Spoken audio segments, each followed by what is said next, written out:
अस्सलाम वालेकुम जी, मेरा नाम अली इमाम है। मैं एक कंसल्टेंट होम्योपैथ हूँ और आज की जो वीडियो है वो बेसिकली जो है वो हीट स्ट्रोक के ऊपर है। गर्मी के दिन गुजर रहे हैं, इसमें बच्चे और बूढ़ों के लिए बिलखुसूस मैंने देखा है कि कुछ चंद चीज़ें ऐसी हैं जिसको हम अगर प्रिवेंटिव मेजर के तौर पे अगर करें तो बहुत अच्छे उसके असरात होंगे और हम बहुत सारी एमरजेंसी से बच सकते हैं।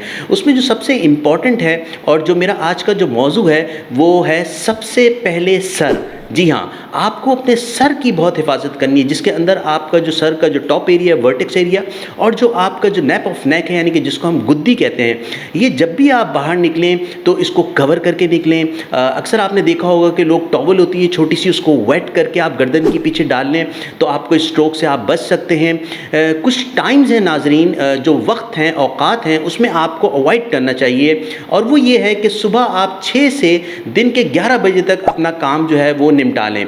11 से दिन के 4 बजे तक आपको अवॉइड करना है बाहर की धूप में निकलने, अनलेस कि कोई बहुत ही इंपॉर्टेंट काम है, और उसके बाद आप अपने काम कर सकते हैं। अगर बिलफर्ज आप बाहर निकले हुए हैं, आप रोड के ऊपर हैं और आपको फीलिंग हो कि आपको डिजीनेस हो रही है, आपको ब्रीथलेसनेस हो रही है, आपकी सांस रुक रही है या उसमें आपको जो है ब्लड प्रेशर आपका बढ़ रहा है, तो फौरी तौर पे कोशिश करें कि आप जो है किसी दरख्त की ठंडी छाँव में या अपने घर का वापसी का रास्ता लें।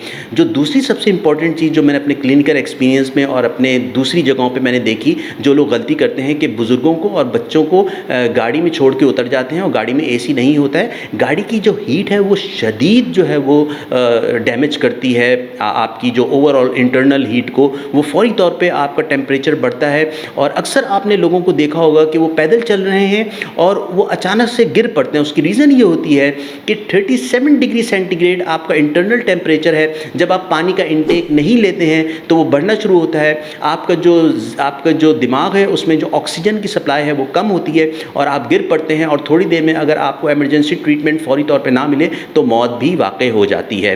तो कहने का मकसद ये है कि आपने इन तमाम चीज़ों का बहुत ख्याल रखना है। खाने पीने में ये है कि आपने जब भी बाहर निकलना है पानी का इंटेक लेना है। कैरी का शरबत बहुत अच्छी चीज़ है, नारियल का पानी बहुत अच्छी चीज़ है।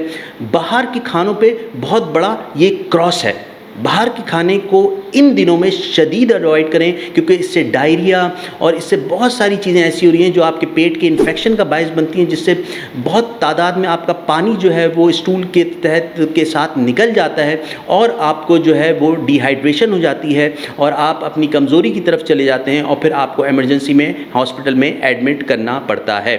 अच्छा, ये चंद चीज़ें हो गई जो ज़रूरी चीज़ें थी, जिसको अगर आप अपने साथ एज अ प्रिवेंटिव के तौर पर करेंगे तो इंशाल्लाह आपकी जो है तबीयत वो बेहतर रहेगी। साथ साथ मुझे आपसे आखिर में गुजारिश ये करनी है कि आप डॉक्टली केयर जो हमारी वेबसाइट है उसके ऊपर हमारे बेहतरीन होम्योपैथिक फिजिशियन और कंसल्टेंट्स मौजूद हैं। आप चाहें तो उसके ऊपर जाके किसी को भी आप अपॉइंटमेंट अपना बुक करवा सकते हैं और अपना इलाज करवा सकते हैं। Thank you.